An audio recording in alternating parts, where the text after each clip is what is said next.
Tanpa melengahkan masa, saya ingin menjemput Yang Berhormat Ketua Pangkang, Yang Berhormat Paul Dickson untuk memulakan bahasan beliau. Silakan. Terima kasih Tuan Yang Dipertua atas kesempatan beri ruang membahaskan ucapan belanjawan Menteri Kewangan Jumaat yang lalu. Saya ucap terima kasih atas pertimbangan Menteri Kewangan menyampaikan pandangan mengambil kira beberapa isu telah dibangkitkan dan cuba meleraikan kemelut yang dihadapi. Tapi sebelum itu, izinkan saya menyebut tentang apa yang diluahkan oleh ahli yang berhormat, tapi cara yang Dipertua mengulas saya kira kurang tepat kerana kita bila kita bangkitkan yang Dipertua tidak langsung bermaksud untuk mempertikai Kementerian Kesihatan atau Ketua Pengarah. Isu yang diprihatinkan oleh ahli parlimen juga berat. Mereka mahu ruang seperti biasa, kelonggaran seperti biasa. Jadi tidak bermakna apa yang diputuskan oleh Kementerian Kesihatan sudah tamat sampai tidak boleh dibahaskan. Ini pun satu-satu sikap yang saya rasa kurang bijak kerana semua peraturan kita lakukan selama ini mengambil kira pandangan-pandangan. Tapi seperti mana kita tahu juga, pandangan-pandangan Kementerian Kesihatan juga dipertikai oleh ramai juga pakar-pakar yang lain. Jadi beri ruang. Janganlah sampai dianggap satu pandangan daripada MKN, Kementerian Kesihatan itu muktamad sampai tak boleh dibahaskan. Kalau gitu tak perlu ada parlimen. Baik. Menteri Kewangan mententangkan belanjawan dalam konteks negara dan kerajaan yang belum begitu stabil dan telah mendapati masalah bila Bawah Duli Yang Maha Mulia Raja-Raja Melayu menolak rencana mereka jalan pintas untuk menggunakan kuasa secara rakus mengisytiharkan darurat. Dan kenyataan Bawah Duli Yang Maha Mulia Raja-Raja Melayu itu agak tegas. Ya. Bukan saja menolak darurat, tapi menolak langkah yang boleh menjurus ke arah penyalahgunaan kuasa dan mengesahkan rasuah. Saya harap bukan saja ahli yang berhormat, semuanya harus teliti kenyataan itu.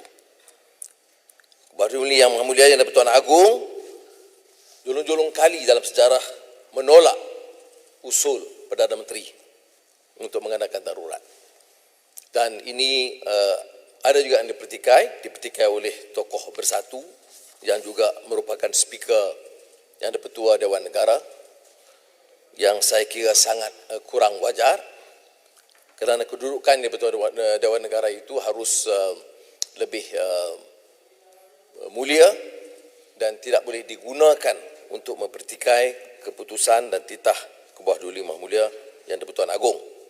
Saya harap pihak yang bertanggungjawab dapat meneliti masalah ini dan jangan menyiasat mengikut darjat seperti mana yang banyak berlaku sekarang ini. Yang dibangkitkan juga adalah titah tuanku untuk mengajak ahli parlimen memberikan kerjasama untuk meluluskan belanjawan. Tapi semangat inilah semangat muafakat, semangat perundingan.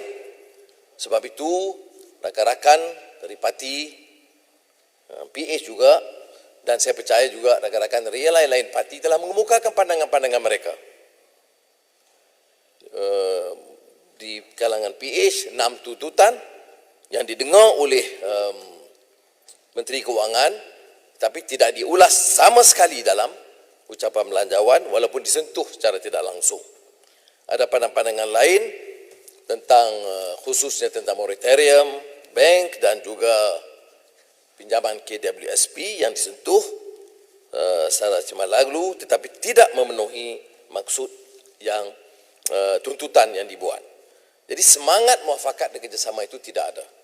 Jadi walaupun kita cenderung untuk meluluskan kerana kita tidak mahu tolak ansur soal emolument, gaji pekerja, nasib frontliners itu tidak berbangkit. Sama ada kita luluskan atau tidak meluluskan belanjawan ini, kita akan pastikan bahawa ada rencana segera untuk memastikan ia tidak membebankan rakyat, khususnya pegawai-pegawai kerajaan, pejabat awam dan juga frontliners. Tapi saya tekankan di sini, saya tidak mahu ada andaian mudah. Ya, keadaan sekarang berbeda. Kerajaan dan Menteri Kewangan dan Perdana Menteri tahu bahawa belum ada penentuan dan kepastian belanjawan dalam bentuk sekarang kalau tidak dipindah untuk membela nasib rakyat yang kita yakini seperti mana kita tuntut, belum pasti belanjawan ini boleh dimoduskan dengan cara mudah. Jadi saya menyeru dan menggesa dengan tegas supaya Menteri Kewangan meneliti semula usaha menangani masalah COVID-19 dari segi belanjawan, penekanan aspek kesihatan dan lonjakan ekonomi yang disebut.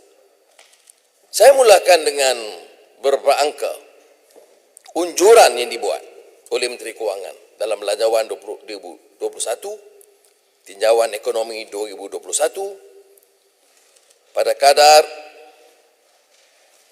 86 sehingga 96% dan inflasi 2,1%. Unjuran ini yang saya fikir amat tidak realistik dan tidak munasabah.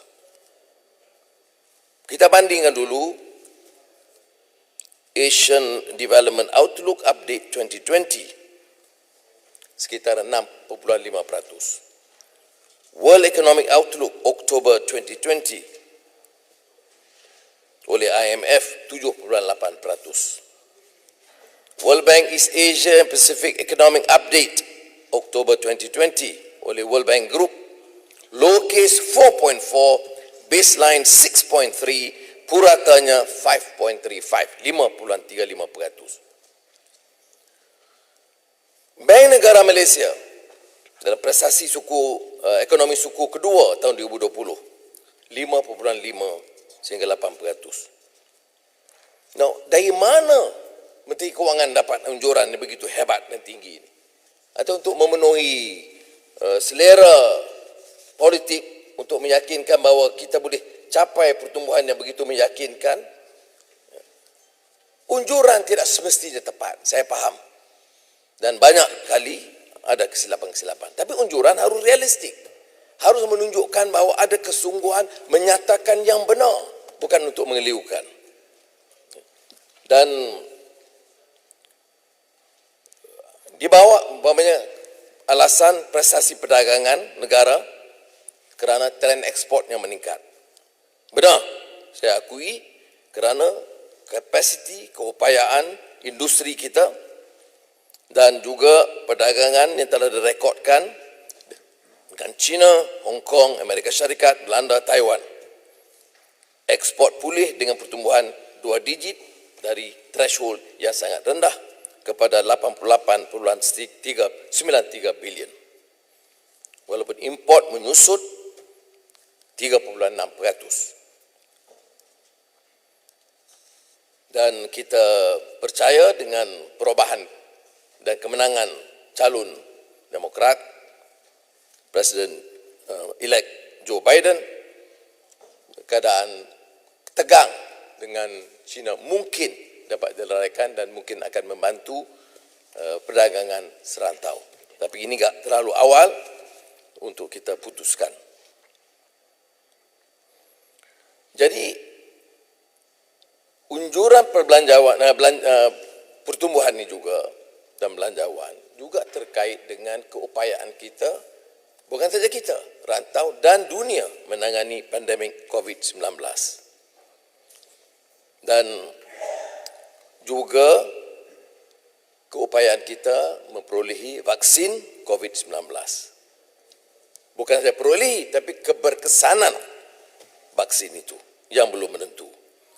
Ini saya akan sentuh kemudian umpamanya disebut Menteri Berkenaan kata sudah dapat 3 bilion, tidak ada dalam rekod kementerian, tidak ada dalam belanjawan 3 bilion, saya tidak tahu dari mana. apakah nak disorokkan supaya tak nampak defisit? Ini perkiraan cara tipu helah accounting pun jadi masalah juga. Ya. Jadi oleh demikian,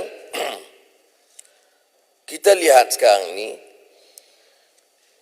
belanjawan ini seperti yang dipersembahkan kepada Kebawah-Duli Yang Maha Mulia Ya di-Pertuan Agong dan juga kepada rakyat adalah belanjawan menangani COVID-19. Tetapi kumpulan wang COVID-19 hanya 5.3% daripada keseluruhan belanjawan yang berjumlah 322.5 bilion. Jadi, Puan Dixon, belanjawan COVID ini boleh mencela? 5.3%. Sila Puan Tian. Ya, terima kasih. Sebagaimana yang disebut tadi bahawa purata pertumbuhan pada tahun ini ialah menguncup ataupun negatif 4.5 dan jangkaan tahun depan positif 6.5 lebih kurang. Jadi adakah Puan Dixon beranggapan bahawa apa yang dicadangkan ataupun diramalkan oleh Menteri Kewangan itu berdasarkan kepada kaedah V-curve, iaitu apabila kita berikan 322 bilion, dia akan melonjakkan secara bentuk V dan bukan U-curve, ataupun ada satu lagi curve baru yang dipanggil K-curve. Apa pandangan yang Puan Dixon mengenai V-curve ini? Terima kasih. Soalan tambahan, celahan yang sama. Saya beri peluang ke Kulim Bandar Baru dulu. Baik, Datuk Speaker, celahan saya apabila Ketua Pembangkang menyinggung tentang unjuran pertumbuhan. Saya ucap terima kasih Menteri Kewangan kerana turut hadir mendengar perbahasan dan saya kira ini penting. Pertama, Menteri Kewangan. Ya, saya kira ini penting sebab kita tahu second quarter pertumbuhan kita untuk tahun ini adalah negatif 17%. Dan saya memetik laporan IMF menunjukkan recoveries bagi negara membangun untuk bulan Oktober 2020 adalah masih kritikal, iaitu minus 5.7. Ini yang terbaru sekali. Laporan IMF, recoveries bagi negara membangun untuk bulan Oktober 2020 adalah masih kritikal. Angka ialah minus 5.7%. Okay. Rujukan World Economic Outlook. Baik.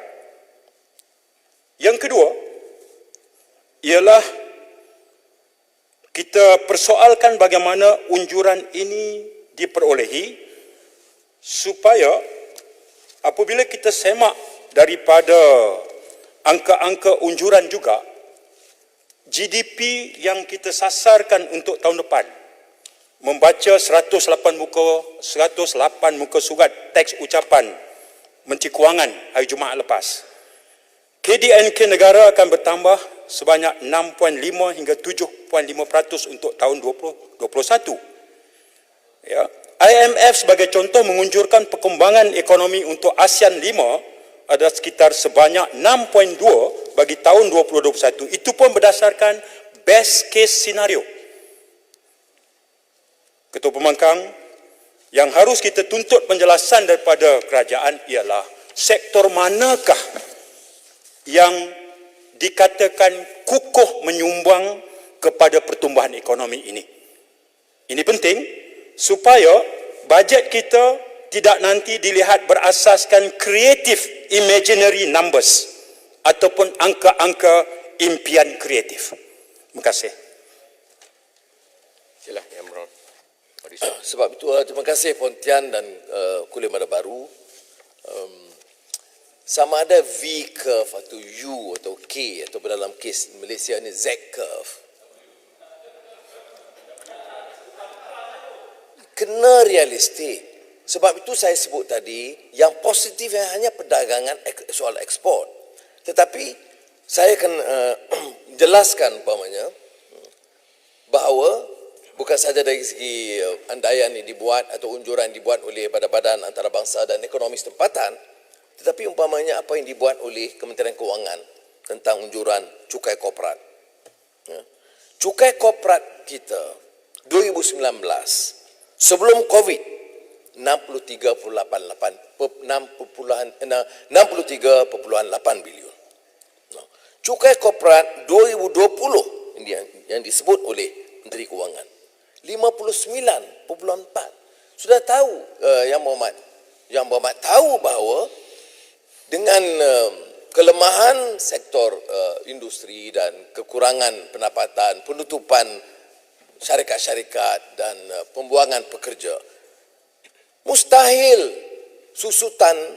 penyusutan hanya 4 bilion. Jadi unjuran itu sangat tidak munasabah. Unjuran cukai korporat 2021 yang kita tengah mengangkat ekonomi ini. Mungkin kalau boleh mula pertengahan tahun depan, belum tentu. Tapi unjuran Kementerian Kewangan 64,6 bilion. Lebih daripada 2019 sebelum Covid. Ini bagi saya andaian yang tidak munasabah, ini angka main-main untuk menggabui mata rakyat. Ya. Dan saya tidak anggap satu yang bertanggungjawab bagi pihak Menteri Kewangan untuk menggunakan medan ini, memberi penjelasan kepada rakyat bahawa pendapatan negara dari cukai korporat itu 64,6 bilion. Ya. Kemudian kita lihat pendapatan korporat.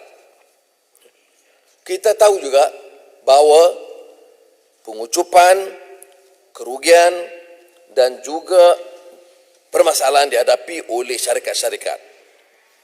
Bursa saham KLCI 30 syarikat 7 bilion pada suku kedua 2020 menguncup 74% di antara suku ke satu suku, 49,1% berdasarkan tahun demi tahun. Maknanya kerugian pengucupan itu 49,1%. Ya, dari bersumber Malaysian Reserve 4 September pendapatan korporat untuk dipulihkan pada suku ketiga. Ya, untuk memudahkan, saya ada cat-cat ni kalau membantu speaker sikit. Ni, kalau begini, macam mana pendapatan kita melonjak? Dari mana boleh melonjak kalau pengucupan pendapatan? Ya. Jadi oleh demikian, kalaupun corporate earnings kita mungkin meningkat untuk suku ketiga, dia tidak boleh mencapai jumlah yang diunjurkan oleh Kementerian Kewangan. Jadi oleh demikian, berdasar dua perkiraan ini saja tidak musabah. Saya sambung lagi umpamanya. Daripada Corporate Income Tax Collection, ya, SITA, ini tak kira IKS. Kerana SME ini mengalami permasalahan yang sangat besar dan semua kajian membuktikan keadaan sedemikian. Ya. Tetapi yang disebut pendapatan daripada cukai korporat dan cukai pendapatan di antara 40 hingga 45 bilion itu telah melebihi unjuran yang munasabah sekitar 20 bilion. Jadi ini menunjukkan di dalam angka pendapatan agak tinggi untuk menunjukkan supaya kita tidak mengalami defisit. Padahal kita dah sebut dalam keadaan mengalami COVID ini, kita tidak sangat tekankan soal defisit. Kerajaan boleh tangguh, terpaksa hadapi masalah defisit. Tak payah nak cuba kelirukan dan gabui mata rakyat kata kita dapat kawal defisit dengan membuat suatu hujah yang salah dan tidak benar mengenai unjuran pendapatan seperti mana yang saya buktikan tadi. Kita ambil umpamanya pendapatan individu, cukai pendapatan, income tax. Kerajaan jangka untuk dapat kutip 42,4 bilion tahun 2021, 35,9 bilion tahun 2020. Maknanya meningkat 6 bilion kepada 38,68 bilion berbanding kutipan tahun 2018 berjumlah 32.6 bilion. Tetapi kita kena ingat, pada masa itu diberi amnesti oleh Menteri Kewangan yang lalu. Jadi pendapatan one off itu tidak boleh memberikan gambaran bahawa ada lonjakan.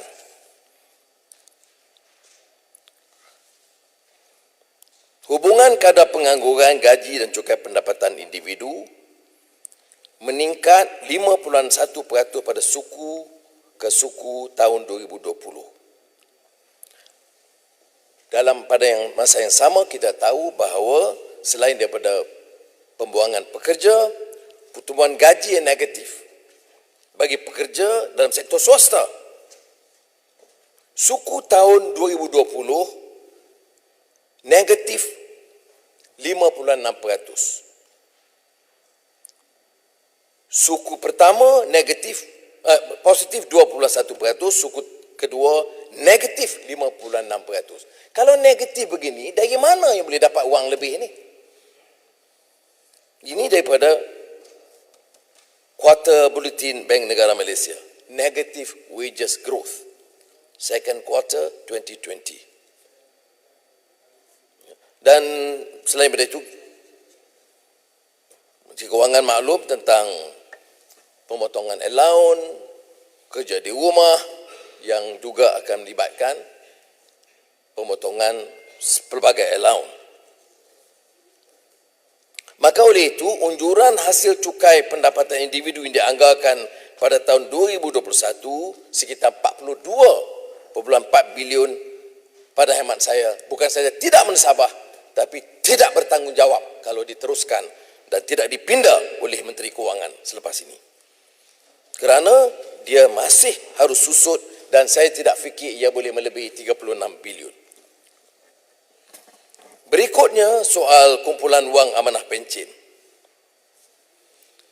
Maknanya untuk menunjukkan pendapatan kita bertambah, apa yang Menteri Kewangan lakukan ialah mengambil 5 bilion daripada KUAP untuk 2020 dan 5 bilion untuk 2021.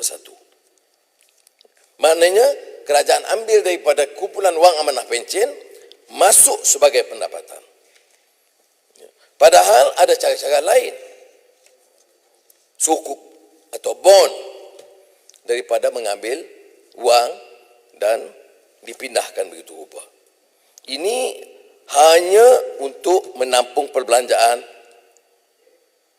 mengurus atau OPEX, tetapi 5 bilion itu dipindahkan untuk dikelirukan seolah-olah ini pendapatan negara. Maknanya 5 bilion 2020, 5 bilion 2020 ambil daripada kumpulan wang amanah pencen, nampak seolah-olah penambahan pendapatan negara. Berikutnya hasil bukan cukai. Untuk 2021, kategori dari pulangan dan pelaburan dalam negeri yang lain akan meningkat. 2020, anggaran 7.27 bilion. 2021, 14 bilion, kenaikan sebanyak 93.16%. 2019, 2.378 bilion diterima. Hasil wang bukan cukai ini saya nak tanya dari mana? Nak jual tanah mana? Nak jual saham mana? Kalau jual saham dalam keadaan sekarang, saham-saham kerajaan memang melingkuplah namanya kerajaan. Sebab keadaan saham yang begitu rendah sekali. Kalau tanah, kita nak tahu tanah bagaimana, koroni mana yang nak dapat, rundingan terus dengan siapa, apakah ada tender atau tidak. Dan jumlah ini yang disebut jumlah terbesar yang pernah dilakukan dalam negara kita. Jumlah yang nak diperolehi sebegitu tinggi dan tidak ada penjelasan dari mana. Plus bilion dari mana? Nak jual apa? Nak dapat dari mana? Siapa nak bagi?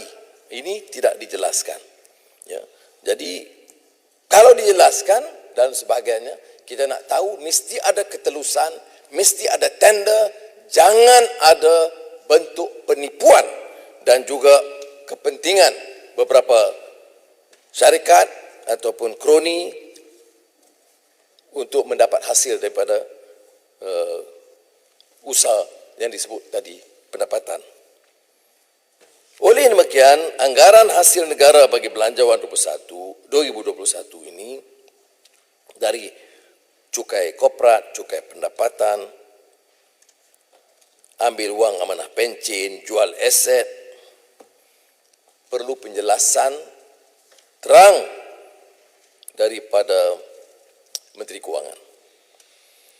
Unjuran sebenarnya pada hemat saya tidak boleh melebihi 198 bilion berbanding 236.9 bilion yang diunjuk oleh kerajaan. Saya harap rakan-rakan daripada ahli berhormat sebelah sini dan sebelah sana dapat bersama meneliti semula angka-angka ini. Ini kalau ikut COVID-19 budget, meminjam kata-kata Geoffrey Williams dan Nur Muhammad Tajrid, an ordinary budget for extraordinary times. Ya. Bagi saya bukan saja ordinary, misleading budget menghadapi masalah yang extraordinary. Apa extraordinary-nya ya? Ditekankan berulang kali COVID. Jadi banyak rakyat fikir ini terpaksa kita kena tolong bagi 500 ini, 300 ini. Seolah-olah begitu extraordinary-nya ya. Tetapi jangan lupa kumpulan wang COVID-19 ini masih merupakan jumlah kecil 17 daripada keseluruhannya. Walaupun dijelaskan kemudian soal peruntukan Kementerian Kesihatan yang dibantah oleh banyak kalangan, Menteri Kewangan jelaskan, oh tidak, tak nampak di sini, nampak dalam development expenditure. Ini saya tak faham betul. Beramai yang bekas Menteri Kewangan di sini ya, dari Bagan, saya sendiri, dari Pekan, kita tak buat. Mana boleh kita guna peruntukan Kementerian Kesihatan, kemudian ada sorok pula belah sana lagi, bawah development. Buat apa? Peruntukan ini harus beri penjelasan. Ya. Tak boleh umpamanya, saya fikir sebab utamanya hanya nak tunjuk bahawa tidak ada defisit yang bertambah.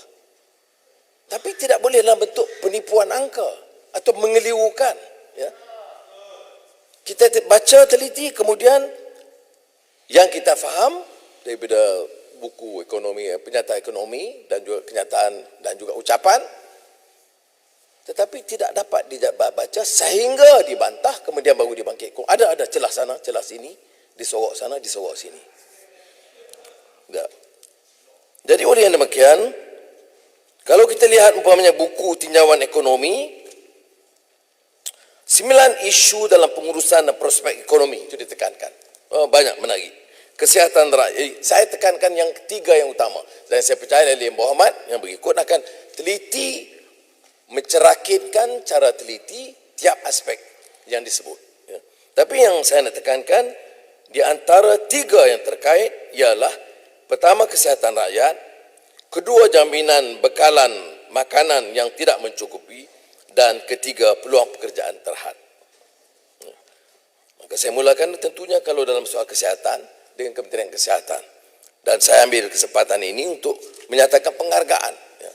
Kita hargai Kementerian Kesihatan, ketua pengarah, frontliners, ialah dengan memastikan kita juga urus dengan baik.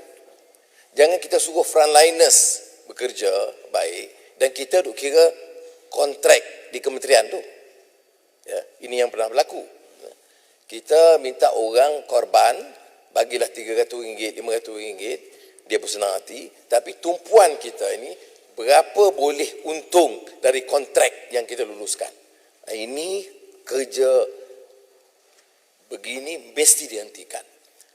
Kementerian Kewangan mesti pastikan proses tender yang lebih telus, harga yang lebih patut. Saya tekankan umpamanya dimasukkan dalam peruntukan Kementerian Kesihatan penambahan 1,3 bilion ringgit tahun ini, tahun depan berbanding peruntukan sebelumnya. Ya. Tetapi kita juga tahu peruntukan untuk vaksin 3 bilion yang saya sebutkan tadi itu tak dimasukkan. Kerana penambahan itu hanya 1,3 bilion. Tidak termasuk. Saya teliti tengok. Masuk tidak ada. Menteri Kewangan kata ada. Dari mana ini? Dari mana sumber ada 3 bilion? Kemudian Menteri Mosti dah seronok dah. Tweet hari-hari kita dapat 3 bilion. Dari mana 3 bilion ini? Tak ada sebut. Jadi oleh yang demikian, saya nak jika kita tahu bahawa keperluan dan kita sokong, kalau betul ada keupayaan kita dapat vaksin suku pertama, terus kedua kita siapkan peruntukan dengan jangkaan akan perolehi vaksin, tidak ada sebab mengapa kita harus bantah. Tetapi kita tidak boleh sebut umpamanya 3 bilion, tapi 3 bilion itu atas angin. Sebagai contoh. Jadi ini saya bimbang kerana dia nampak macam manipulation figures budget. Ya. Dan ini tidak boleh diizinkan. Dalam keadaan sekarang, COVID-19, peruntukan tak tambah, peruntukan yang harus ada tidak ada, dan kemudian kita tambah peruntukan lain dalam pembangunan yang akan saya sentuh. Yang kedua, Kementerian Pertanian dan Industri Makanan. Dia susut 158 juta. Ya. Menteri Kewangan sebut kita bagi bantuan subsidi harga padi. Tepuk belaka. Yang tepuk tak tahu bahawa peruntukan subsidi padi itu dikurangkan. Ya. Berbanding tahun 2020 berkurang 50 juta ringgit. Penanam padi ini kategori rakyat miskin. Kedah, Kelantan, Terengganu sampai Sabah, Sarawak. Tetapi subsidi padi dikurangkan dan menjejaskan kedudukan ratusan ribu keluarga penanam padi, majoriti Melayu, Bumi-Putra dan B40. Ya. Dan padahal kita tekankan ini sebagai keutamaan, tapi kita kurangkan. Ini sebagai saya contoh. Ya. Belanjawan 2021 juga dana bagi LKIM berkurangan 37.6 juta berbanding tahun sebelumnya, iaitu 100.6 132 juta. Jadi oleh yang demikian, untuk 2021, jadi kurang 37.6 juta. Apa yang dilakukan oleh Menteri Kewangan ialah kurang daripada LKIM, kemudian ambil lebihan itu dan bagi kepada nelayan. Ini bagi saya satu yang mengelirukan dan coba you tarik daripada LKIM. LKIM itu tanggungjawab dia membantu menyediakan prasarana dan kemudahan dan membantu nelayan. Dan kalau apa yang berlaku penurunan sebanyak 35.19% ini akan memberi kesan kepada nelayan. Jadi nelayan bila dengar ucapan belanjawan nampak gembira dapat RM300, sebenarnya dipotong daripada peruntukan dia yang sebelumnya. Kementerian Sumber Manusia peningkatan 0.7% berbanding atau ketimbang tahun sebelumnya. Ya. Padahal kalau dilihat kumpulan wang COVID-19, subsidi upah yang diumumkan hanya bagi tempoh 3 bulan dengan 1.5 bilion ringgit diperuntukkan bagi menampung 900,000 pekerja. Bagi tahun 2020, 12.5 bilion subsidi upah disediakan. Now, subsidi upah yang dilanjutkan 6 hingga 9 bulan itu saya setuju. Tetapi kita kena ingat bahawa 53% yang disebut jumlahnya ialah 820,000 penganggur pada Mei 2020 yang di antara yang tertinggi yang pernah kita catat. Jadi apakah jumlah ini dan pendekatan begini boleh menyelesaikan masalah yang berlanjutan?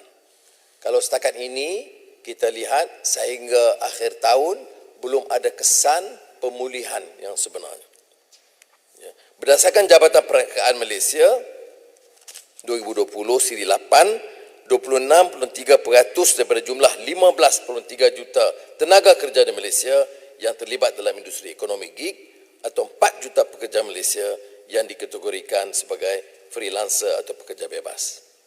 Ya. Kalau statistik tenaga buruh di Malaysia Ogos 2020, Jabatan Perangkaan, kadar pengangguran kekal pada 4.7% 2020, maknanya 741.6 ribu. MIR on unemployment, pengangguran, maknanya anggap stabil keadaan begitu, dan dengan prihatin penjana dan package stimulus dan moratorium bank harus kekal dalam keadaan yang sama, tetapi masih membimbangkan kerana mungkin mencecah sehingga 4.5%. Jadi oleh demikian menangani masalah pengangguran bukan saja dengan retraining seperti yang ditekankan oleh Kementerian Sumber Manusia, tapi ialah kerana memberikan jumlah bantuan yang mencukupi supaya mereka boleh survive dalam keadaan sukar sekarang. Kementerian Dalam Negeri penyusutan 75 juta, padahal ditugaskan kepada pihak polis dan pihak keselamatan tugas yang lebih, tapi penyusutan 75 juta, dan mereka ini termasuk yang disebut barisan hadapan, polis, warden penjara, kaki tangan beruniform yang lain. Jadi kita minta supaya ini dapat diteliti semula dan tidak mengutamakan projek-projek mega, kerana yang ditekankan projek mega itu lebih daripada yang diwar-warkan. Ya. Kalau dalam propaganda ini semua simpati dengan frontliners, sampai frontliners semua simpati. Tapi kalau ikut dari segi unjuran perbelanjaan untuk kemudahan mereka, kesihatan, topeng dan sebagainya, tidak setimpal dengan apa yang diumumkan. Pak Dickson. Sila, Lembah Pantai. Terima kasih. Silakan. Ringkas saja. Pak Dickson sebut tentang frontliners yang bukan sahaja dari kalangan KKM tetapi juga anggota polis, warden penjara dan petugas. Dan Yang Berhormat Pak Dickson menyebut tentang propaganda. Kita tahu pada Jumaat yang lalu Menteri Kewangan tidak menyebut peruntukan 85.5 juta untuk jasa agensi propaganda. Jadi adakah Yang Berhormat Pak Dickson bersetuju sekiranya kita pindah dan kita batalkan 85.5 juta untuk jasa ini dan kita berikan seluruhnya kepada frontliners yang bukan daripada KKM? Apa pandangan Yang Berhormat Pak Dickson? Pak Dickson, jawab baru nak tambah sikit. Terima kasih Datuk Speaker, terima kasih kepada Pak Dickson. Saya nak menyusuli apa yang Lembah Pantai sampaikan, dan pada masa yang sama saya dengar penerangan daripada Ketua Pembangkang tadi bagaimana peruntukan itu disorok dan sebagainya. Umum ada peruntukan 3 bilion untuk vaksin, khabar satu dunia, tapi bila semak bajet tiada. Tetapi juga seperti yang disebut oleh Lembah Pantai tadi, bajet yang terang-terang untuk propaganda tu tak disorok. Dia masukkan 85 juta ringgit. Contoh satu lagi, kalau Pak Dickson boleh tengok di bawah KPKT ada penggerak komuniti tempatan. Kita tahu bahawa NGO ini rapat dengan parti politik, masuk berjuta-juta. Jadi bila dimasuk propaganda ini dalam keadaan kita mahukan bajet ini untuk rakyat. Kita mahu supaya kerajaan ini membantu frontliners. Tetapi masalahnya, yang kita nampak yang patut dibuat tidak dibuat, yang tak patut dibuat dia buat secara terbuka. Mohon pandangan Pak Dickson. Sila Pak Dixon. Terima kasih Nama Pantai Johor Bahru. Memang jasa tu akan dimasukkan kemudian dan juga KPKT 8.6 juta. Tapi yang ini saya simpati dengan Menteri Kewangan. Sebab dia bukan orang politik. Orang masukkan jadi dia Menteri Kewangan, tulis je. Tapi saya nak beritahu Menteri Kewangan. Bila begini jadi macam ni, dibuka, yang kena jawab Menteri Kewangan. Ya. Jadi sebagai sahabat ni simpati, batalkan je lah. Mana boleh, ya. Tapi saya akan sentuh bukan itu.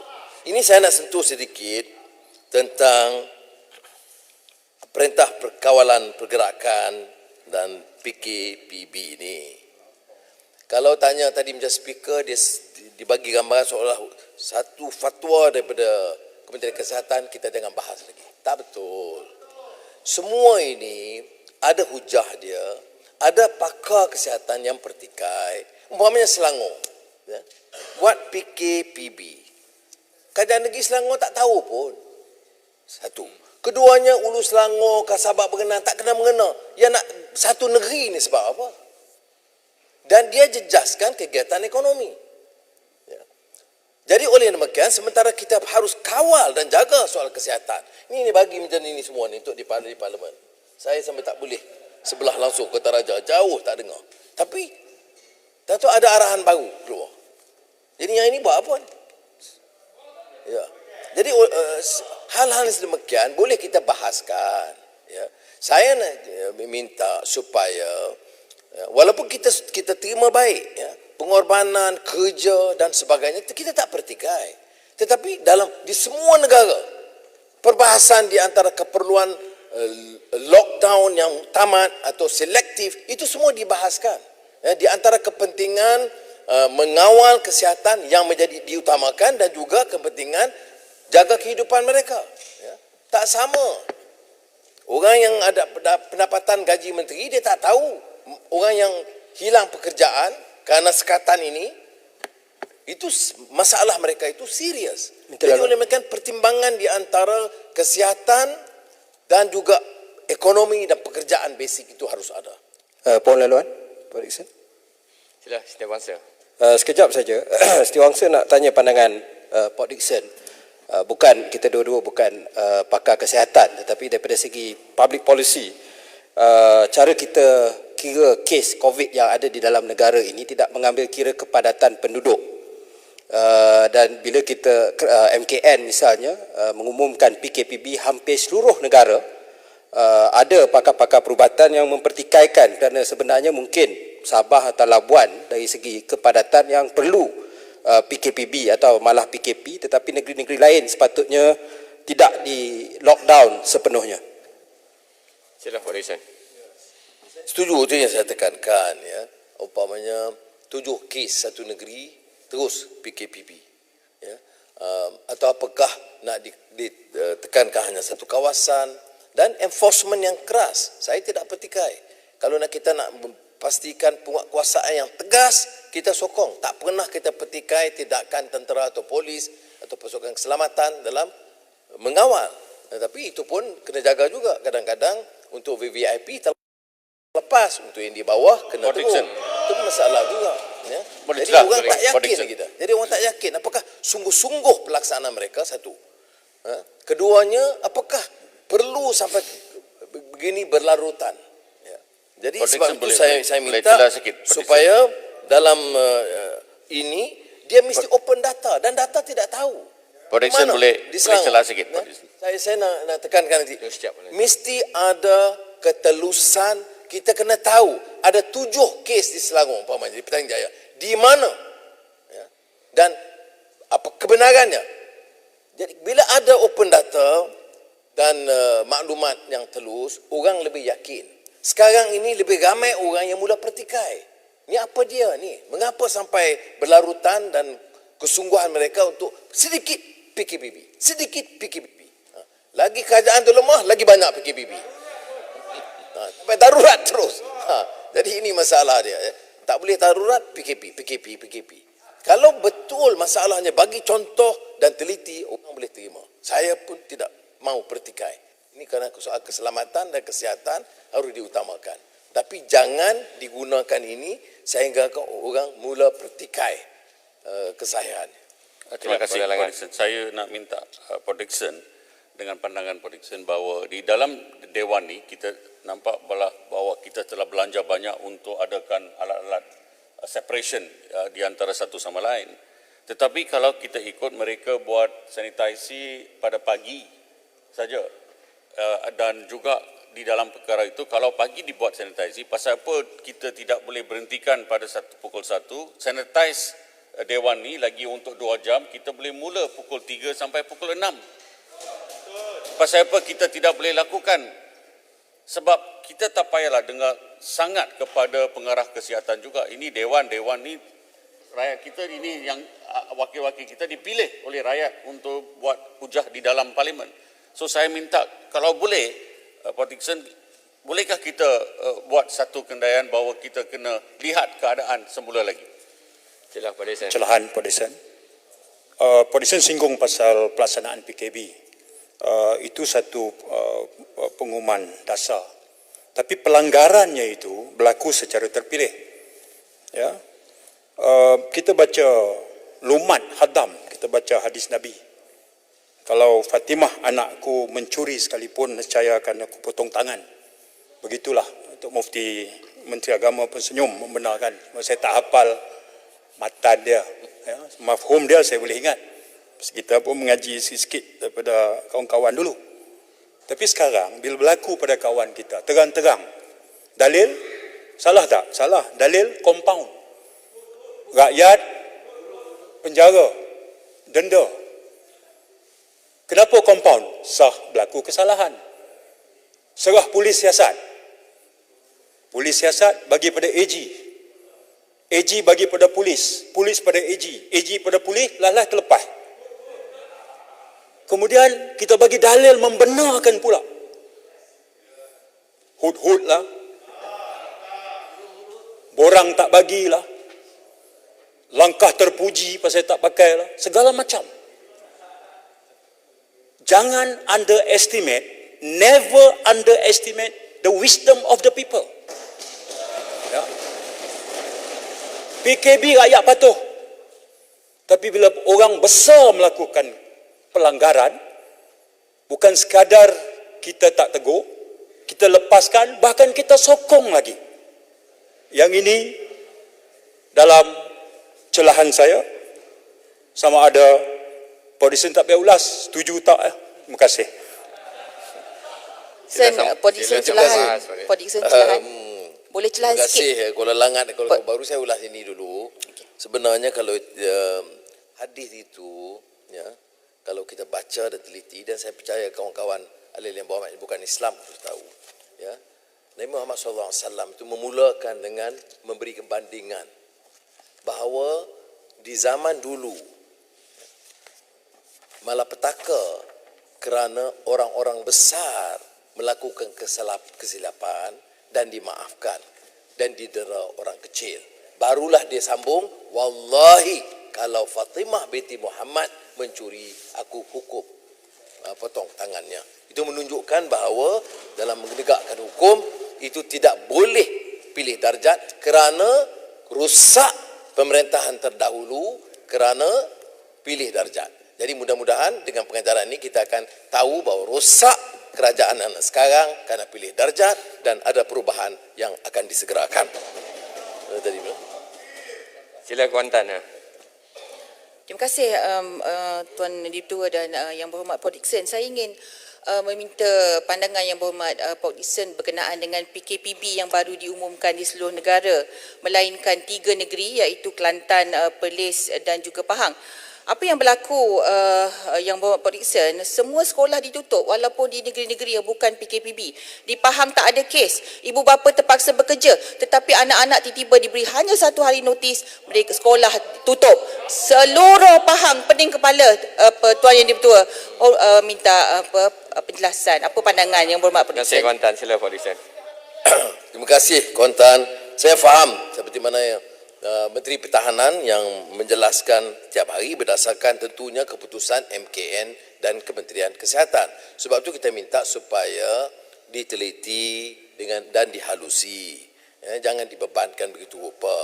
Ya, susah kita nak pertahankan keputusan yang mendadak begini dan macam sekolah ditutup begitu dalam tempoh 1 hari. Kemudian kita sebut sebelum ini tentang online lah, tentang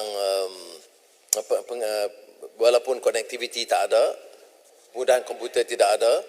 Jadi kenyataan menteri itu hanya memudahkan, tetapi pelaksanaannya itu sangat hambar. Jadi itu tentang PKP, boleh saya sambung? Boleh saya mencelah sikit saja berkaitan pendidikan. Sila sembang renggam. Terima kasih Tuan Dipertua.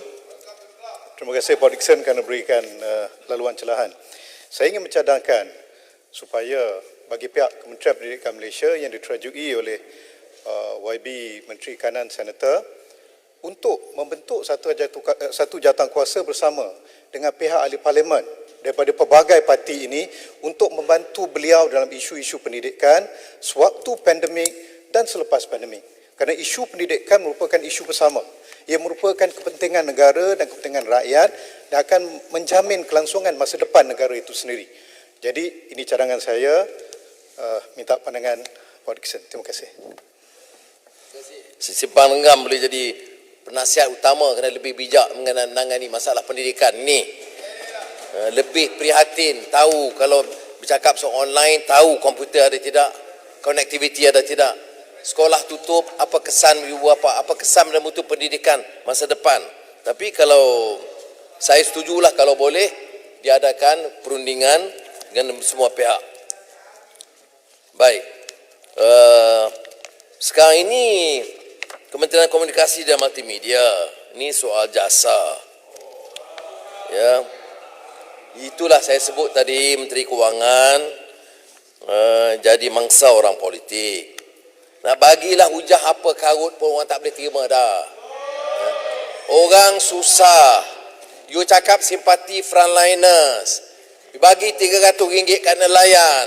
You potong, you bagi subsidi padi. Tetapi untuk kroni politik kita, untuk meneruskan propaganda kotor mereka, 81 juta diberikan. Ya. Saya minta ini, ya.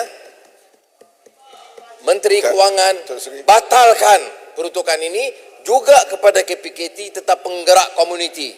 Penggerak komuniti dari mana? One off grant. One off grant 8.6 juta untuk kesenangan kelompok Menteri Wanita, Menteri KPKT ini. Mana boleh? Menteri Kewangan kena jaga integriti dan credibility.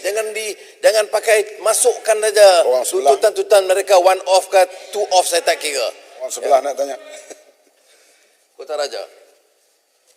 Yang Hormat Pak Dickson, Ketua Pembangkang, saya kurang bersetuju dengan Pak Dickson. Bukankah 80 juta ini perlu untuk membuat propaganda? Lihat kerajaan kami, tanpa Pak Dickson, tanpa DAP kami berjaya membina kerajaan ketuanan Melayu. Kankah mereka mencontohi negara besar Amerika Syarikat white supremacy yang akhirnya ditolak oleh rakyat dalam pilihan raya minggu ini? Jadi kita sokong belanjawan ini supaya pilihan akan datang, dengan wang propaganda ini rakyat akan tolak kerajaan PN ini. Ini saya tak bersetuju dengan Pak Dickson dalam hal ini. Minta ulasan. Terima kasih, Kota Raja. Ya, cuma jumlahnya besar sangat. Kalau dia Menteri Kewangan luluskan sekitar 8,000, okeylah, kita boleh luluskan. Tapi dalam keadaan rakyat susah, zalim, ambil wang 80 lebih juta, kemudian 8.6 juta untuk KPKT. The Speaker, ini unprecedented. One off grant kepada penggerak komuniti, entah NGO, entah apa, tanpa detail, one off. Hanya untuk jaga keperluan menteri berkenaan. dan kelompok politik mereka. Dan kemudian guna pula propaganda sembah kepada raja-raja, sembah bentang kepada rakyat dan kepada ahli parlimen, ini belanjawan COVID-19. Ya. Saya tidak mau panjangkan isu itu kerana saya percaya rakan-rakan akan kemukakan. Kemudian ini pencarum KWSP. Keluar simpanan akaun 1 sebanyak RM500 sebulan untuk tempoh 12 bulan. Perdana Menteri sebut dia kalau ikut dia pun tak setuju, tapi terpaksa kerana desakan rakyat. Maknanya Perdana Menteri pun tak faham peringkat awal bahawa rakyat itu pilih nak keluarkan daripada KWSP itu kerana keadaan terpaksa. Ya. Saya faham, kalau tanya saya awal, saya memang kurang setuju pada prinsipnya. Kerana KWSP itu adalah kan, masa depan. Tapi kalau keadaan dia terdesak, nak hidup susah, bagilah hak dia untuk keluarkan wang dia sendiri. Ya. Dan ini meringankan sedikit, walaupun jumlahnya kecil. Saya tidak fikir RM500 itu angka yang menusabah bagi B40. Dia tidak boleh hidup dengan RM500 sebulan. Ada 5-6 anak. Walaupun 600,000 keluarga yang terjejas, saya cadangkan supaya ini ditambah dan diberi kelonggaran. Kerana sebenarnya jumlah ini membabitkan hanya RM4 bilion. Dan ini ada keupayaan. Mengapa kita bangkitkan soal KWSP? Kerana kegagalan kita membantu mereka. Dia tak ada pilihan. Dia dapat prihatin dan sebagainya. Tak boleh nak hidup. Oleh demikian, terpaksa ambil wang daripada KWSP. Saya minta supaya hal ini dijalankan di pinjaman yang harus ditangani oleh kerajaan kerana ini akan bukan saja menyelesaikan masalah mereka sementara tetapi juga akan dapat membantu mereka dalam menempuh hidup berikutnya. Jadi pembiayaan ini sama ada saya sebut tadi sama ada melalui bond atau sukuk boleh mengurangkan beban pencarum dan rakyat. Dan pinjaman yang dianggarkan adalah sekitar 3.6% dan hanya meningkatkan defisit sebanyak 0.23%. Pak Disen, perjalanan. Terima kasih, Pak Disen. Seperti mana yang telah pun diumumkan, setiap pencarum KWSP hanya layak mengeluarkan RM500 satu bulan. Tetapi sedar atau tidak, pekerja itu telah dipotong 11%, majikan 12%. Kalau seseorang pekerja itu bergaji RM3,000, dia telah dipotong hampir RM750. Persoalan hari ini ialah mengapa susah sangat nak bagi RM10,000 itu pada pekerja yang sedangkan mereka dalam kesengsaraan dalam COVID-19 ni. Dalam masa yang sama dengan ada Pak Disen, saya terpaksa menyinggung sebab tadi saya tak boleh masuk, saya nak terlampau beri tumpuan pada Pak Disen. Yang pasal pekerja yang telah dibuang itu, yang termasuklah melindung hampir 2,200 orang. Dan saya tengok function daripada SIP itu, skim insurans pekerja tak ditambah, tak diberikan bantuan untuk sementara. Dan saya lihat bahawa kerajaan ini tidak ikhlas dalam memastikan bahawa penyelesaian terhadap pengangguran dan pembuangan kerja itu tidak dilaksanakan dalam masa malapetaka pada waktu ini. Saya nak cadangkan supaya dikaji semula, supaya disasarkan SIP itu diberikan keutamaan dan dibantu pekerja-pekerja yang telah dibuang kerja yang dalam keadaan sarat pada waktu ini. Dan saya mohon Pak Disen menyetujui pandangan saya. Terima kasih. Terima kasih. Soal pertamanya KWSP saya telah tegaskan. Ya, jangan kita anggap ini sebagai suatu tindakan hanya nak belas kesian kerana ada tuntutan orang ramai. Tidak. Kita tahu masalahnya itu real, kerajaan tidak dapat menampung, maka terpaksa dia cari dana dia sendiri, iaitu untuk mengambil daripada KWSP walaupun cara terbatas. Keduanya soal Malindo, saya percaya Menteri Sumber Manusia pun ada, kerana jawapan yang diberi oleh Menteri itu agak membimbangkan. Kerana mereka anggap umumnya bahawa kurang penekanan dan simpati terhadap orang yang dibuang kerja, kerana selalunya kita itu favor kepada syarikat. Saya percaya kita harus beri ruang, menteri harus dengar persatuan dan wakil-wakil pekerja dulu sebelum menemui syarikat, wakil syarikat. Dan kalau ada masalah, maka sama-sama mesti ada tanggung. Janganlah jadi macam keadaan sekarang di mana syarikat rugi, termasuk GLC yang bertua. Ada yang dibuang pekerja, ada yang dipotong allowance. Tetapi CEO gajinya masih juta-juta, tak ada langsung sedikit pun kesan pemotongan. Jadi dampak sangat bukan saja kesenjangan tapi kurang pertimbangan kemanusiaan di sini. Saya nak sentuh tentang belanja pembangunan. Belanja pembangunan biasanya termasuk 2020 50 bilion. Ya. Tetapi 2021 ditambah jadi 71 bilion, peningkatan sebanyak 19. Kalau minta ambil kontingensi 2 bilion, itu saya tak apa, saya tak sentuh.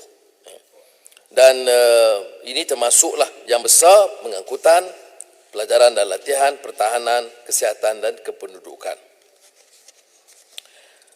Saya nak tekankan di sini, selain daripada ongoing project, ya, termasuk Lebuh Raya Pen Borneo. Tapi kalau saya nak beranikan sedikit, Lebuh Raya Pen Borneo, walaupun diteruskan, skillnya boleh dikurangkan supaya wang itu boleh diberikan kepada rakyat Sabah dan Sarawak untuk kesihatan, pendidikan, sara hidup, untuk menampung kesusahan mereka sekarang. Kita tidak batalkan, maksudnya kita boleh teruskan, tapi scale down supaya dapat kita bantu. Tetapi tumpuan kita dalam COVID-19, belanjawan COVID-19 ini mestilah tumpuan menyelesaikan masalah kesihatan dan pekerjaan rakyat. Jadi sebab itu saya kurang faham mengapa perbelanjaan pembangunan itu ditinggikan, dan saya cadangkan, ya, tambahan dia 50 campur 19. Saya cadangkan Menteri Kewangan 19 bilion tambahan pembangunan ini bukan dipotong, dipindahkan kepada kumpulan wang COVID-19. Jadi kita settle masalah pengangguran, masalah pekerjaan, masalah subsidi rakyat yang mendesak ini, dan bukan digunakan untuk, saya percaya 19 bilion ini mesti kontrak-kontrak baru, dan seperti biasa amalan-amalan bobrok itu mungkin diteruskan. Sebab itu saya tengok sangat minat nak tambah peruntukan pembangunan. Padahal dalam keadaan sekarang tumpuan kita COVID-19, bukan untuk pembangunan. Ya. Sebab itu dia terkait dengan isu tadbir urus yang baik, tolak ketirisan yang terus menjadi masalah sekarang ini. Ya. Soal moratorium bank ini, ya, saya percaya rakan-rakan banyak yang bangkitkan. Ya, ini Kuala Selangor, Ancalah, Port Dickson, dengan izin. sebelum moratorium bank, ya. Terima kasih Datuk Seri Speaker. Sebab moratorium bank ni Menteri Kewangan kena dengar kerana dia banker. Dan saya selalu tegur, dia mesti pro rakyat bukan pro bank. Ya, dalam nafas itu juga Port Dickson, ya, Kuala Selangor bangkitkan among the winners and the losers dalam bajet ini. Kita perhatikan winnersnya adalah builders. Perkara yang disebutkan oleh Port Dickson sebentar tadi, yang bersabitan dengan Pon Borneo, bukan saja Pon Borneo, Port Dickson.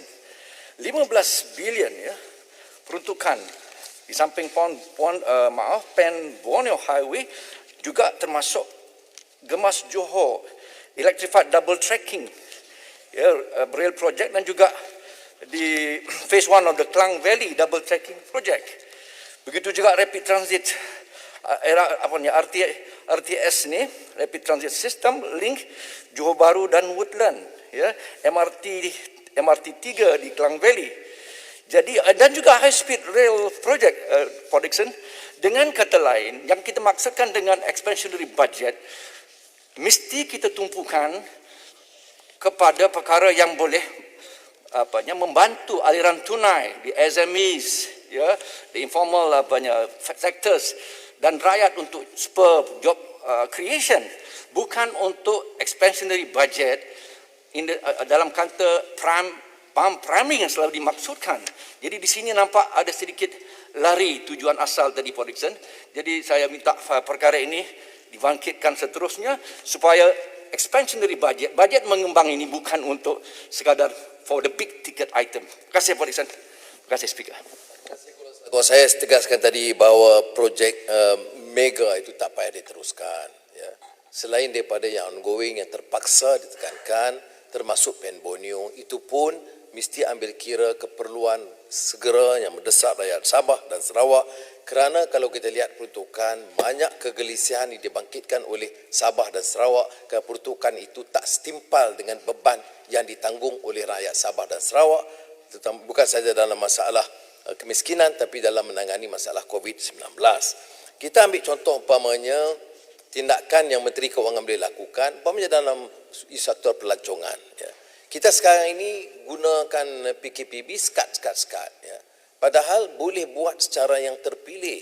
Ada negara umpamanya ambil ke pendekatan yang lebih terbuka, lebih proaktif. Ya. Galakkan pelabur utama datang. Dia buat COVID test di negeri dia 2 minggu atau 10 hari sebelum. Dia sampai di sini, buat COVID test satu kali lagi setelah 12 hari. Ya. Dan siap dalam 4-6 jam, 1 hari saja kuarantin. Dan dia boleh terus bekerja. Sekarang ini kita ikut standard format 12 hari. Siapa nak datang tunggu 2 minggu? Itu sebab kita harus ambil teliti. Pelancongan umpamanya. Saya ada bincang dengan sebuah negara Arab tentang pelancongan yang mencadangkan umpamanya. Dia boleh buat COVID test 12 hari sebelum dia datang. Travel di sini, kita buat sekali lagi COVID test. Maksudnya dalam 14 hari atau 10 hari, dia dah buat 2 kali COVID test dan benarkan dia jadi pelancong. Jadi hotel, syarikat, restoran, semua berjalan. Ni tak ada fikir langsung. Kita sekat gitu saja. Jadi semua mati. Kemudian bila dah semua mati, tak ada wang, unjuran pendapatan bertambah. Ini luar biasa. Luar biasa. Jadi oleh demikian saya fikir ini hal-hal yang boleh kita fikirkan. Seperti mana juga menjadi sektor pertanian. Kita sebut tadi ini jadi keutamaan. Bagaimana kita beri kelonggaran di sektor pertanian itu. Walaupun ada PKPB, berikan mereka ruang untuk bekerja. Ya. Saya jumpa pekerja-pekerja, dia ada kebenaran buat pekerjaan, tapi bila nak melangkau, banyak soalan, banyak surat yang akan menjejaskan soal pekerjaan.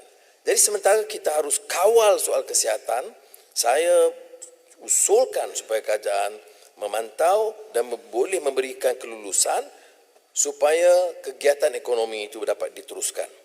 Baik, soal tadi tentang moratorium. Lanjutan B40, 3 bulan, mengurangkan kadar bayaran bulanan, tempoh 6 bulan, itu semua disebut dan saya terima kasih kepada Menteri Kewangan. Cuma, ini sangat terbatas. Ya. Cuba Menteri Kewangan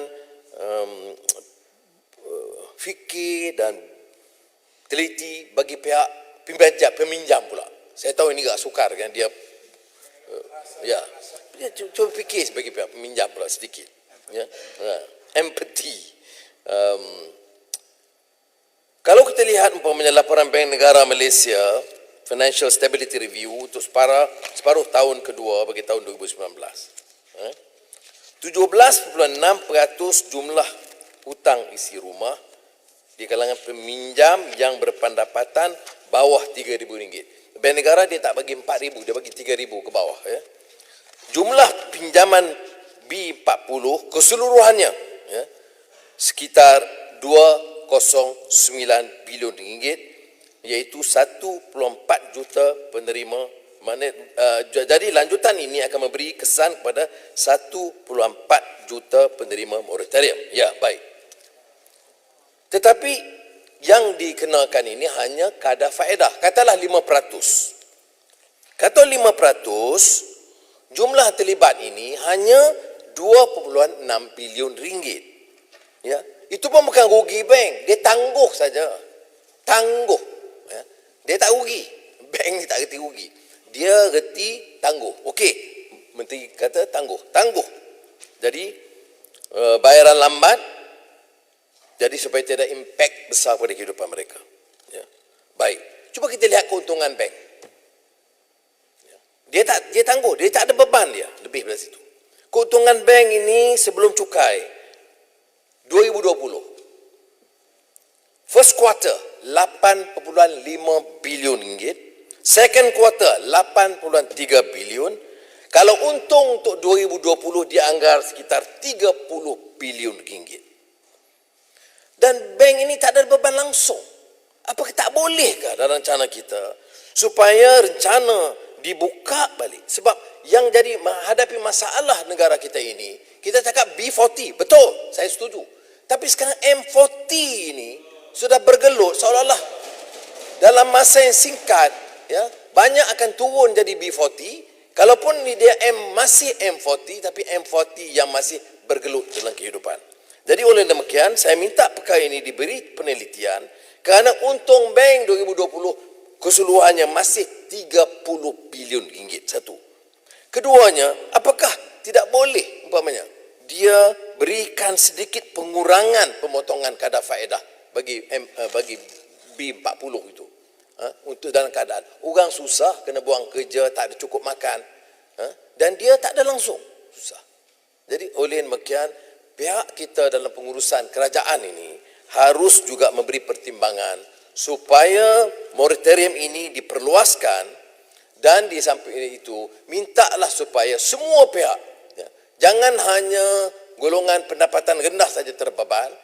Biarlah semua pihak termasuk bank dikenakan sedikit tekanan, sedikit saja supaya boleh potong faedah sedikit supaya nasib peminjam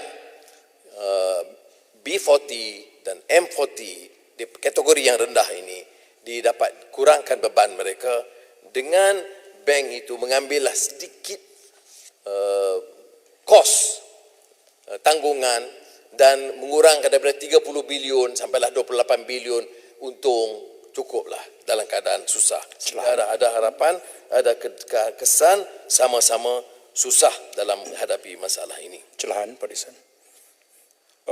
Pak Disan, kebetulan tajuk ini antara yang kita singgung, kita bangkitkan semasa perjumpaan sebelum bajet bersama dengan Berhormat Menteri. Saya hampir pasti yang Berhormat Menteri akan mengulangi ketika menjawab nanti atas dua alasan. Yang pertama ialah kalau kita lanjutkan tempoh moratorium, masalah kepada bank ialah prinsipal aktiviti bank ni adalah memberi hutang, memberi pinjaman, sama ada pinjaman korporat atau pinjaman individu. Jadi kalau pinjaman tak dibayar balik sekarang atas nama moratorium, maka bank akan menghadapi masalah kecairan.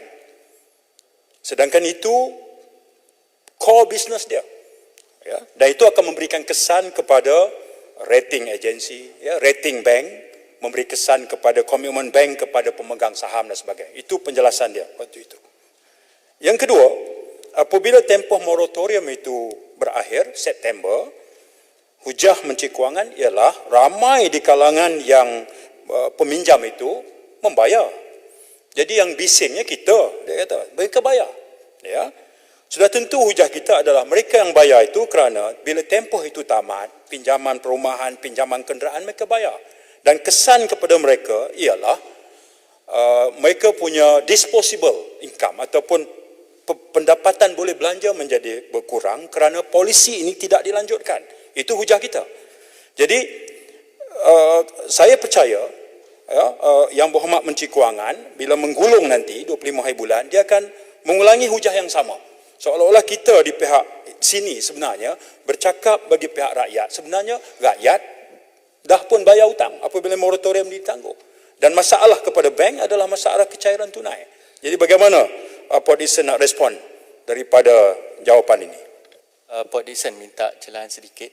Susulan daripada yang dibangkitkan oleh Kulim Bandar Baru berkaitan dengan loan moratorium ini, kita faham bahawa apa yang dimohon inilah menangguhkan bayaran balik.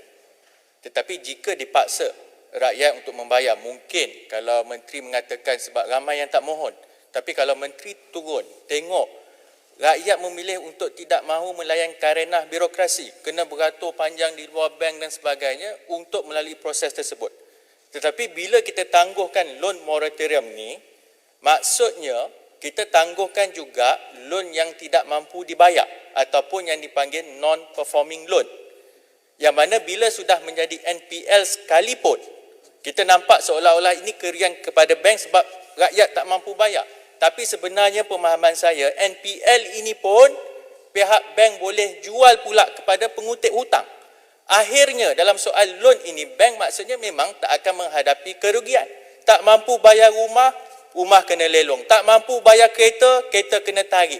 Jadi yang sekarang yang kita mohon sangat, saya rasa di sebelah sana pun bersetuju, adalah supaya loan Soal KWSP dan moratorium ini soal yang serius. Kalau mau kita pertimbangkan untuk luluskan belanjawan, hal-hal ini mesti diberikan perhatian utama. Kalau tidak, belanjawan tak dapat diluluskan. Baik. Ini jawapan Menteri Kewangan dalam siri perbincangan dulu. Itu jawapan biasa bank. Saya nak dengar jawapan Menteri Kewangan, bukan jawapan pengurus bank. Ya. Kerana saya dah sebut, angka yang disebut exposure, kalaupun dikatakan 5%, the maximum interest, itu hanya 2.6 bilion ringgit bayar lambat. Daripada keuntungan yang dijangka 30 bilion ringgit satu tahun. Bukan maknanya satu beban kepada bank, penangguhan bayaran balik. Ya. Jadi dan ini kalau kita banding umpamanya, ya, bukan saja beban kepada bank, tidak juga beban kepada pengurusan. Kita ambil umpamanya, ya, kerana kita panjangkan hal ini, pengurusan utama syarikat-syarikat termasuk bank. Berapa gaji keseluruhan dia satu tahun? CIMB, gaji keseluruhan satu tahun, CEO-nya 8.5 juta ringgit. Okey? CEO TNB, ya, chairman dia kecil tapi CEO. Kalau tak salah saya 7.8 juta ringgit. Kena cek semula, tak salah saya. 7.8 juta untuk executive directors. 6.1 ya, untuk executive director. 6.1 juta. Besarlah. Jadi tapi apakah baiknya kalau orang yang dapat begitu, alhamdulillah kerana kepakaran mereka, prestasi mereka, bila bercakap, bincang dan lebih prihatin tentang orang yang dapat RM3,000 sebulan. Apakah mudah orang yang dapat 8 juta boleh fikir setahun dengan 3,000? Dia tak mudah. Tapi bahagialah dunia akhirat kalau macam tu. Baik. Saya juga sebut tadi tentang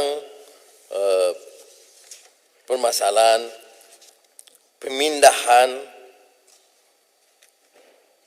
development expenditure supaya dapat dipindah kepada kumpulan wang COVID-19.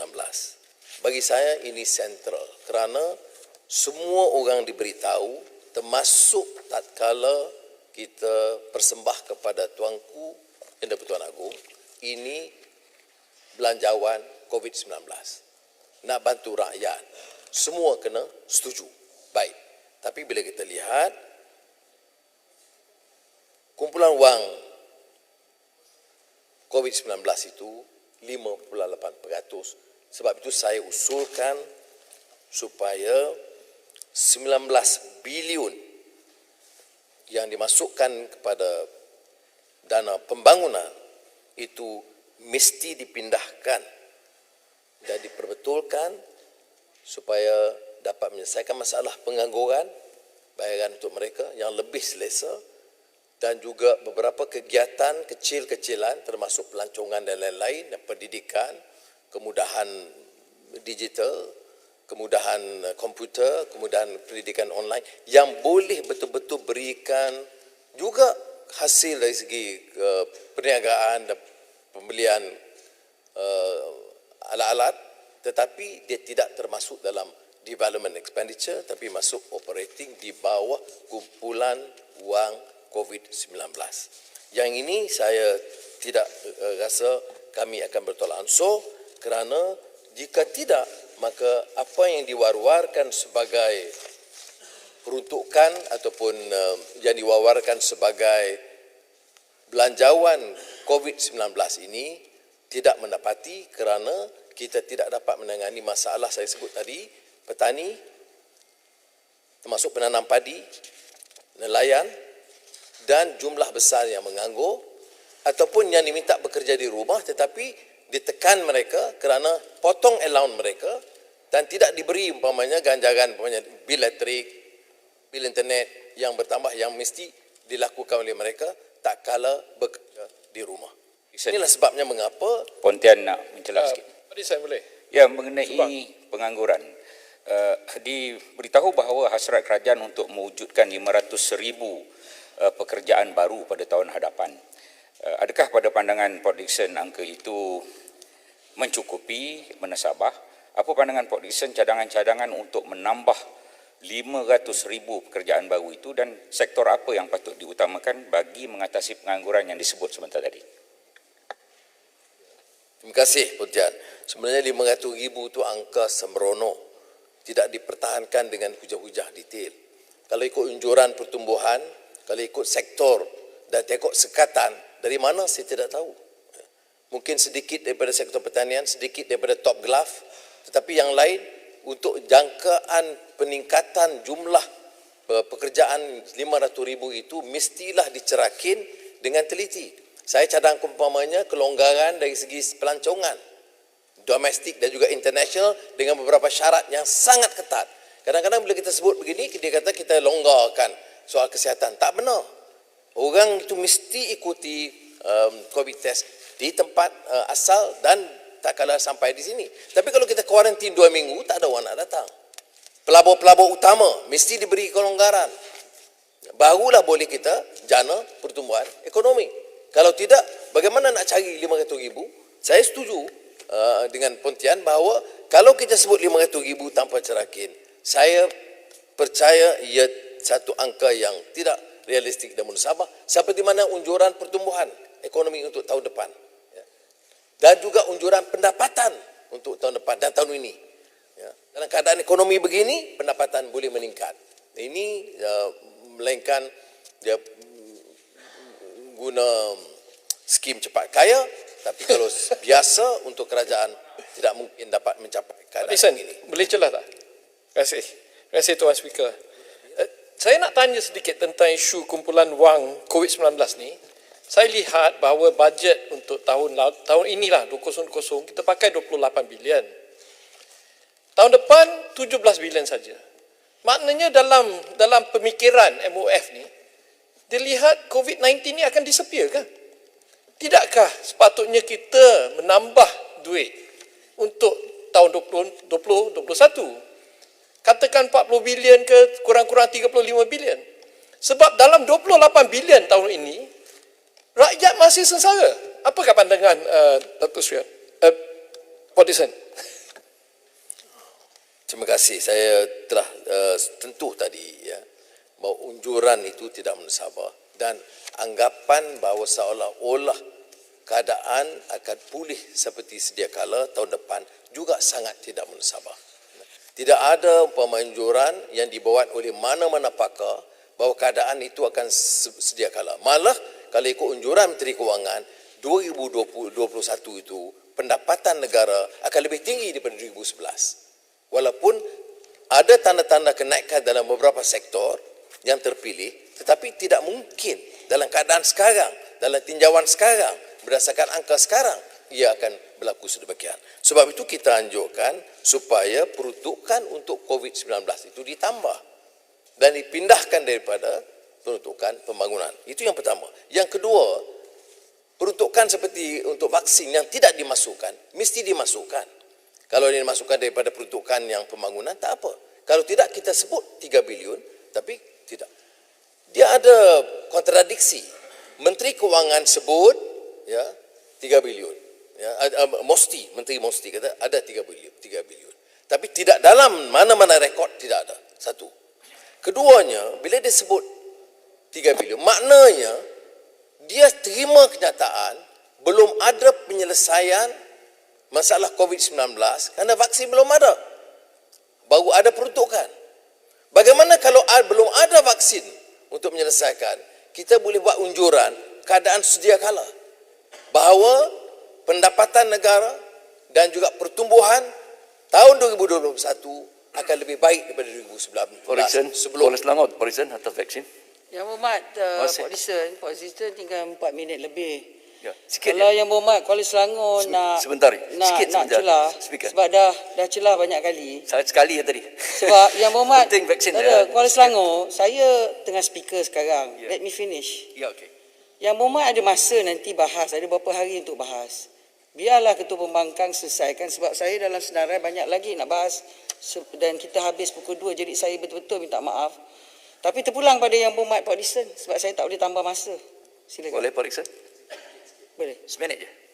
Seminit je Baik, terima kasih. Saya nak ringkaskan perkara ini dengan menyebut pertamanya memang tidak ada peruntukan vaksin yang disebut oleh Menteri Mosti baru-baru ini dalam jawapan saya di Dewan ini.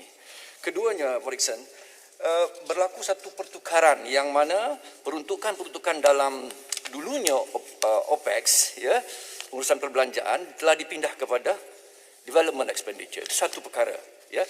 Dalam perkara itu juga Menteri Kewangan telah membuat penjelasan dengan dikatakan maklum balas terhadap perkara yang kami bangkitkan serta-merta dengan menyatakan bahawa terdapat defisit kekurangan peruntukan untuk kesihatan.